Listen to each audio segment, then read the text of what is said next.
What's going on, Ballhawks? It's Coach Williams, and I'm back for another breakdown. So, I want to break down one of my favorite defensive plays from this season. And anyone that's watched any of my lives on TikTok knows I'm from New England, and I have an affinity for the Patriots, but I'm not a homer. I want to watch good football. And this play right here was phenomenal football. It's week 2. There's only 2 seconds left in the game, and the Patriots are on the 1 yard line. And the Seattle Seahawks need to be able to stop them in this situation to be able to win the game. So, like I always say, we want to look at the personnel. We want to see who's on the field. So if we look around on the field here, right, we would call this formation heavy. It's a heavy set. There's no wide receivers on the field. And Owenu, if I'm pronouncing his name correctly, he's an offensive lineman. He was a guard. He was a tackle. He's lined up at tight end, so he's eligible. Now, there's another offensive lineman here that's on the line of scrimmage, and he's also eligible. We've got another tight end here. He's a rookie tight end. I don't think he had any catches at this point in the season.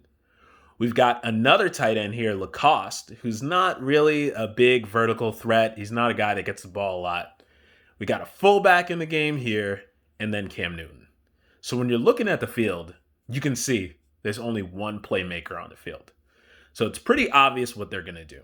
They're going to run the ball. With the game on the line, you're not going to throw the ball to some offensive lineman who you can't trust whether or not he's going to catch it.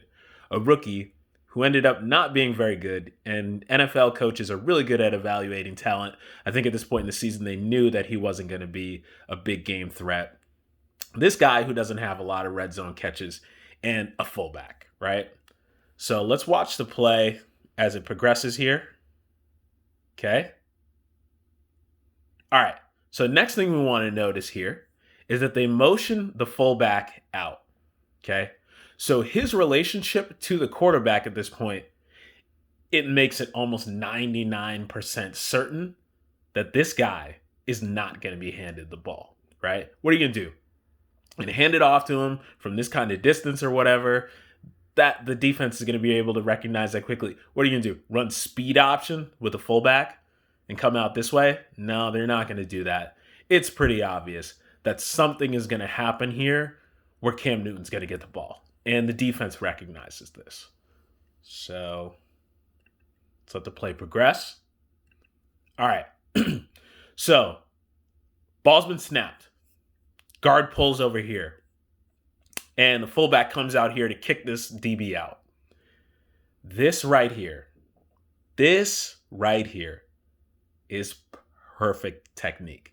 And any DB watching this, recognize this, notice this. When you're in a goal line situation and you're almost 100% certain that it's going to be a run play, if you get a fullback out here trying to kick you out, don't try to be a hero. Don't try to be Superman.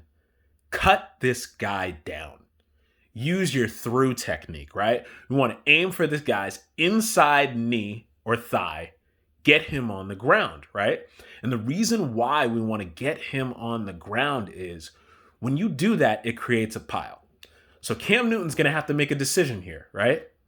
It looks like there might be a path to the end zone, but as we let the play progress and this guy gets knocked on the ground from him, going through his legs, it makes the picture a little muddy, right? So we call this a spill technique. It makes Cam Newton have to decide, do I want to go up inside or do I want to string this out to the sideline? So let's watch the rest of the play here. He decides to go inside and there's no space, right?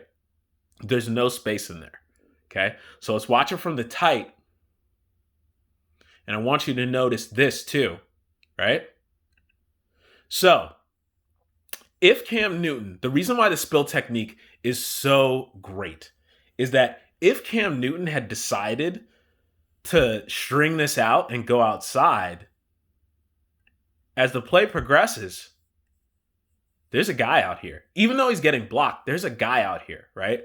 So what the spill technique does is if the runner decides to go outside and not try to go through the pile, it just creates more bodies, right? More guys flying to the football that are going to be able to make a tackle.